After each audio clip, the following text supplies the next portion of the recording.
El 14% de los diagnósticos de cáncer a nivel mundial corresponden a cáncer de pulmón. De estos, 220.150 corresponden a cáncer de pulmón en el adulto. Buenos días, tardes o noches, mi nombre es Juan Fuentes y conjunto con mi grupo estaremos hablando de cáncer de pulmón. El término cáncer de pulmón se utiliza para aquellos tumores que nacen del epitelio de las vías respiratorias, es decir, bronquios, bronquiolos o alvéolos. Según la OMS, los clasifica en 4 grandes grupos celulares, dentro del cual tenemos el cáncer de pulmón microcítico, el cáncer de pulmón no microcítico, dentro del cual tenemos el adenocarcinoma, el carcinoma epidermoide y el carcinoma macrocítico. Estos han ido variando su frecuencia dependiendo de los hábitos psicobiológicos del hombre, principalmente por el hábito tabáquico. Estos van a representar solamente el 90% de los cánceres. El otro 10% de los cánceres pulmonares van a ser tumores indiferenciados, carcinoides, tumores en las glándulas bronquiales y otros tipos tumorales más raros. En cuanto a la fisiopatología del cáncer, tenemos que la carcinogénesis es el proceso en el cual una célula normal pasa a ser una célula maligna. Esta se ha desarrollado mediante los estudios de las técnicas genéticas que han determinado que las mutaciones genéticas son las que van a causar que una célula se torne maligna, dándole la capacidad de dividirse a una mayor tasa que su corte, es decir, que las células de su mismo grupo. Entonces, estas van a generar una descendencia que va a conservar esa mutación y de hecho, estas células hijas van a acumular subsecuentes mutaciones que van a terminar resultando en una mayor capacidad de sobrevida, así como de crecimiento y de ventajas proliferativas. De este tipo de células debería estar encargada de eliminarlo el sistema inmune a través de un proceso que se llama inmunovigilancia tumoral. Pero algunas de estas células van a desarrollar la capacidad de evadir estos mecanismos de desarrollo de neoplasia. Entonces, todas las células van a terminar mostrando 6 facultades, que son la autosuficiencia a las señales de crecimiento, la insensibilidad de las señales de anticrecimiento, la evasión a la apoptosis, el potencial limitado a la réplica, la angiogénesis sostenida y la invasión a tejidos, que vendría siendo la metástasis. Existen muchas teorías y estudios que tratan de determinar realmente cuál es el origen. Por ejemplo, existe la teoría de la oncoblastogénesis, que se fundamenta en que los blastocitos son los encargados del comportamiento maligno de las células, siendo las células hijos de estos oncoblastos deberían de también tener este comportamiento maligno. Sin embargo, en el cáncer pulmonar todavía no se han determinado cuáles son estos oncoblastos. Hay otros estudios, por ejemplo en el adenocarcinoma, que se ha demostrado la capacidad de las células epiteliales de tipo 2 de crear tumores adenocarcinoma. Sin embargo, todos estos estudios todavía siguen en desarrollo. Buenas, mi nombre es María Alejandra García y les voy a hablar sobre la etiología y esos factores de riesgo de cáncer de pulmón. Entre su primera causa vamos a tener el tabaquismo con 80-90%. El índice de las personas que fuman cigarrillos aumenta entre 10 veces o más de padecer cáncer de pulmón comparado con las personas que nunca han fumado. El tabaquismo pasivo, aunque en menor proporción, también es un factor de riesgo para padecer dicha enfermedad. Entre otros factores tenemos lo que son la exposición a otras sustancias tóxicas como lo que es el asbesto, el arsénico. Estas sustancias también me podrían generar o podrían ser un factor de riesgo para padecer cáncer de pulmón. La radiación ionizante ha sido también comprobada como un factor de riesgo para esta enfermedad, puesto que en estudios que se realizaron a los que sobrevivieron al ataque de bombas atómicas en Hiroshima y Nagasaki, muchos de esos pacientes padecieron cáncer de pulmón. Entonces, estos son factores a tomar en cuenta. Sabiendo entonces que el tabaquismo es la principal causa de cáncer de pulmón, hay que promover la interrupción de este. El hecho de que un paciente deje de fumar incluso antes de la mitad de la vida podría llegar a reducir el riesgo de cáncer de pulmón. Vamos a tener que también hay factores genéticos. Personas que tengan familiares de primera línea que han padecido cáncer de pulmón también podrían llegar a estar en riesgo de padecer esta enfermedad. Pensando entonces que pudiera haber algún gen específico o algún factor hereditario que lo haga susceptible. Dentro de lo que es la sintomatología del paciente, muchas veces los pacientes vienen o consultan cuando ya el cáncer de pulmón está avanzado, puesto que a veces no presentan ningún tipo de síntoma o hay síntomas a los que no les prestan demasiada atención, como es uno de los síntomas comunes de esta enfermedad, que es la tos. El paciente entonces muchas veces viene ya con una tos de evolución, con una tos crónica, y allí es cuando se le consulta. Además de la tos, el paciente puede presentar hemoptisis, puede también llegar a presentar una disnea, un dolor torácico, y hay sintomatologías que me hacen pensar más en que ya haya una extensión de ese tumor. Por ejemplo, el paciente también me podría llegar a presentar lo que es una disfonía, y esto es debido a que el tumor ya se ha expandido a lo que es el mediastino, entonces tengo una compresión del nervio laringio recurrente y el paciente me viene con esta disfonía. También podría llegar a haber una extensión y comprimirme lo que es el esófago y producirme una disfagia. En síntomas, digamos, que me hagan pensar más ya en una metástasis, es que el paciente haya perdido peso de gran significado, un paciente que haya perdido peso en un poco tiempo. Me puede también llegar a pensar que el cáncer de pulmón ya se ha diseminado, así como pensar que ya el paciente puede haber presentado síncopes, convulsiones, dolor en lo que son los huesos. Ya me hace pensar que ese cáncer de pulmón ya se ha diseminado. Buenas tardes, mi nombre es Axel Guevara y continuando con la exposición de cáncer de pulmón, yo les voy a hablar acerca de lo que son los métodos diagnósticos de esta enfermedad y el diagnóstico diferencial que nosotros tenemos que realizar al momento de uno evaluar a esta entidad respiratoria.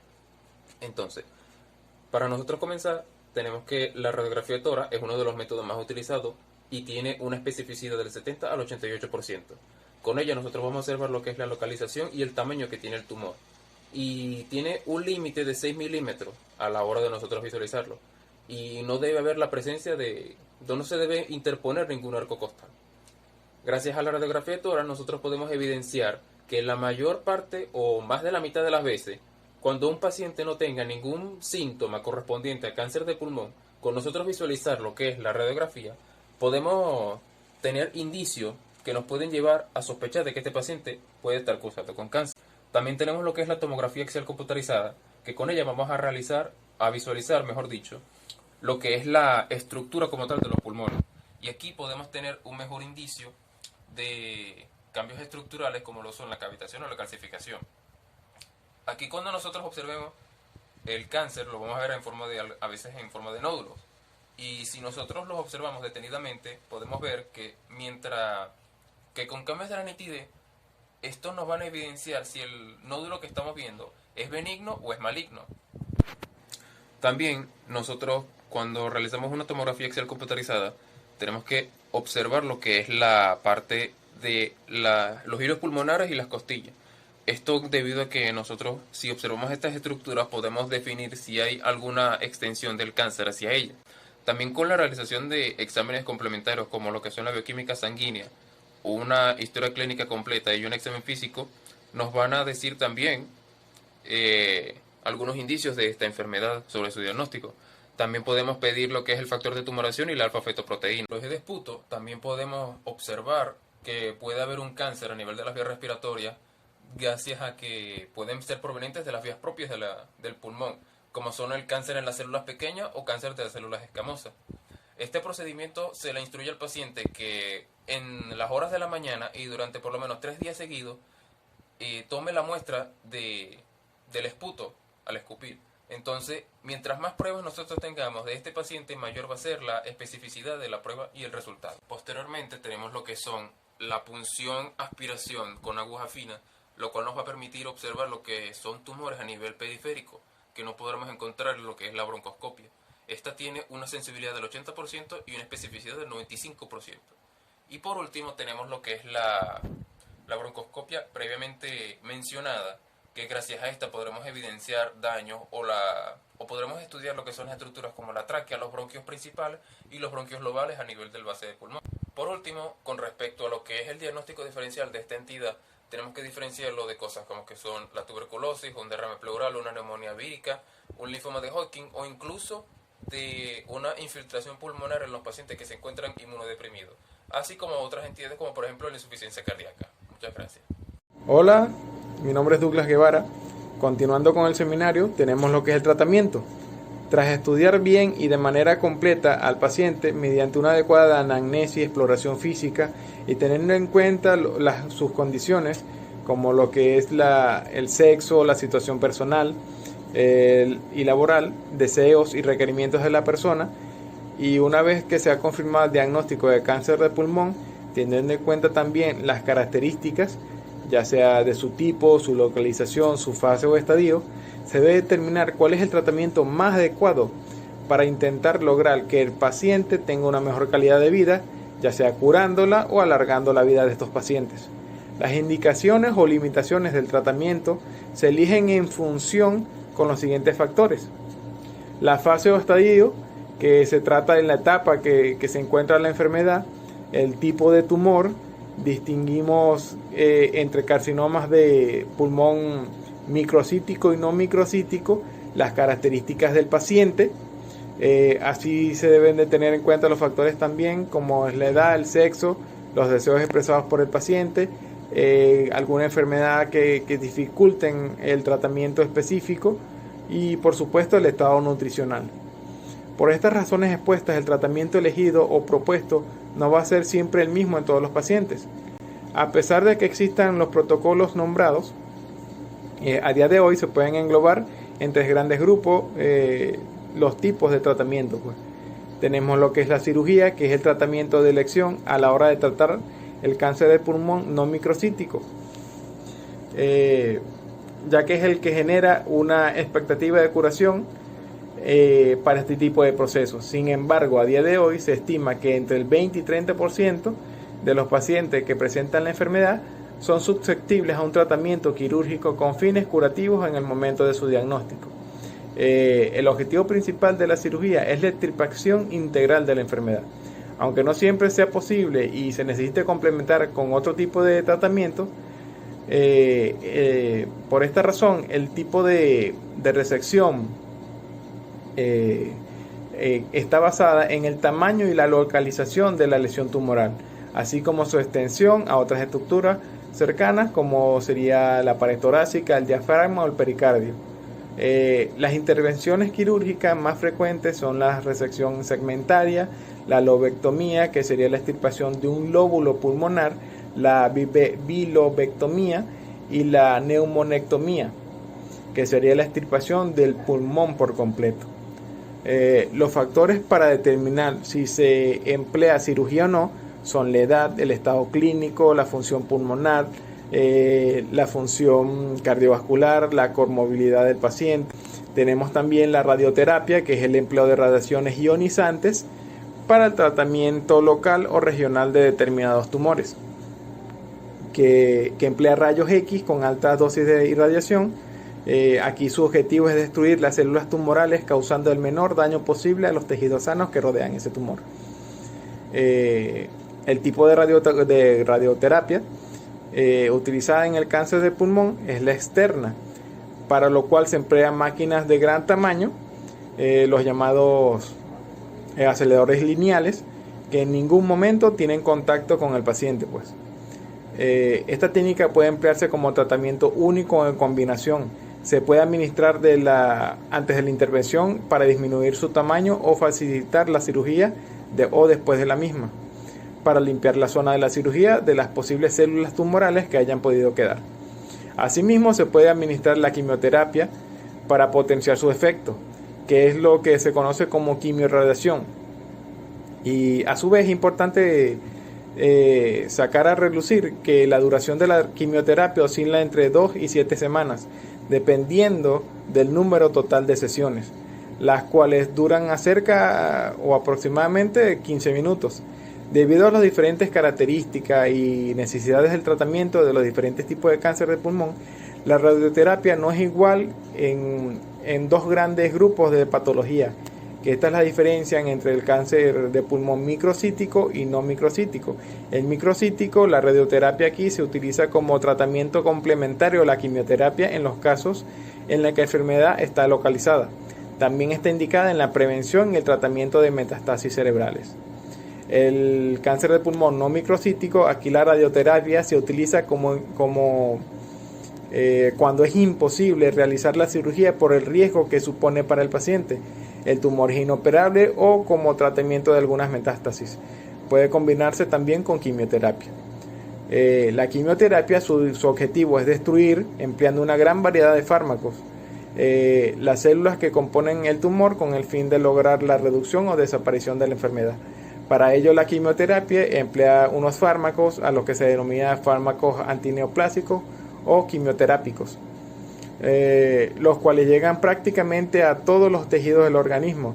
Ahí es donde ejerce su acción sobre todas las células malignas, pero también como células sanas. A causa de esta última razón, es la quimioterapia el tratamiento que más efectos secundarios provoca en los pacientes, porque no realiza distinciones entre las células malignas y las células sanas. Entonces, la finalidad o función de la quimioterapia no es la misma en los distintos tipos de cáncer de pulmón. Por ello también tenemos la diferencia que descubren lo que es el cáncer de pulmón microcítico. Aquí el modo en el que actúan los fármacos antineoplásicos se fundamenta en la destrucción de células mientras se dividen, de manera que cuanto más rápido se produzca la división, más sensible es su acción. Por esta razón, con el tiempo, el tratamiento de quimioterapia se traduce en la disminución o desaparición del tumor, pero también hay miles de células sanas, lo que se origina efectos secundarios.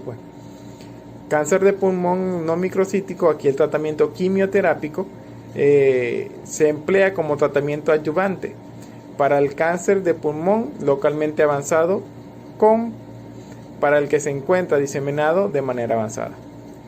Debido a ello, en muchos casos se utiliza como tratamiento paliativo cuando la cirugía no ha conseguido lograr su objetivo. Bueno, tenemos también cómo educar o orientar a nuestro paciente, ¿verdad? En primer lugar, el tratamiento de cáncer de pulmón, como ocurre en la mayoría de los casos, es multidisciplinaria. Distintas especialidades como la neumología, la radiología, anatomía patológica, la cirugía, oncología y psiquiatría trabajan juntas para combinar terapias y ofrecer al paciente la mayor posibilidad de curación. Si el paciente es fumador, por ejemplo, el abandono tabáquico puede ser muy beneficioso en personas con diagnóstico confirmado. ¿Por qué? Porque se acompaña de mejoría en la supervivencia, ahí va a haber menos efectos adversos del tratamiento y una mejoría general en la calidad de vida del paciente. En segundo lugar, y no por ello menos importante, es necesario conocer todos los tratamientos empleados en la curación de una enfermedad tan agresiva como es el cáncer de pulmón, ya que tiene muchos efectos secundarios, de los cuales siempre es importante, primordial y obligación de nosotros informar al paciente. Un adecuado y completo apoyo emocional por parte de no solamente de los familiares ni amigos, sino también por parte del profesional médico, es un apartado determinante en el afrontamiento de la enfermedad y por lo tanto de la recuperación o curación de la misma.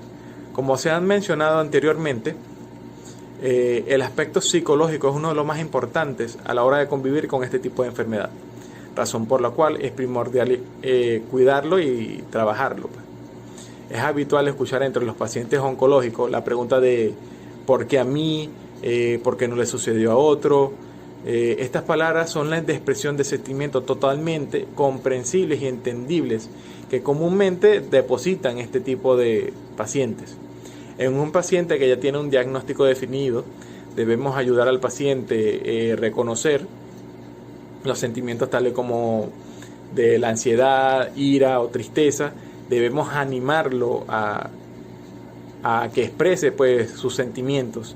Debemos escuchar las expresiones de sentimientos de ellos mismos y sus creencias tanto personales como religiosas, proporcionar apoyo durante la negación, hacer un tipo de negociación con el paciente a la hora de explicarle el tratamiento más conveniente, en sí, como tal, proporcionarle ayuda a la toma de decisiones, remitir a servicios de asesoramiento, en la mayoría de los casos se suele remitir a psicólogos o psiquiatras, apoyo a la familia, valorar la relación emocional de la familia frente a la enfermedad del paciente, escuchar las inquietudes, sus sentimientos, preguntas que puede tener la familia, incluir a los miembros de la familia junto con el paciente en la toma de decisiones acerca de sus cuidados, y en tal caso de que fallezca algún paciente, ayudar a los miembros de la familia durante los procesos de muerte y pena. Bueno, eso es todo y muchas gracias.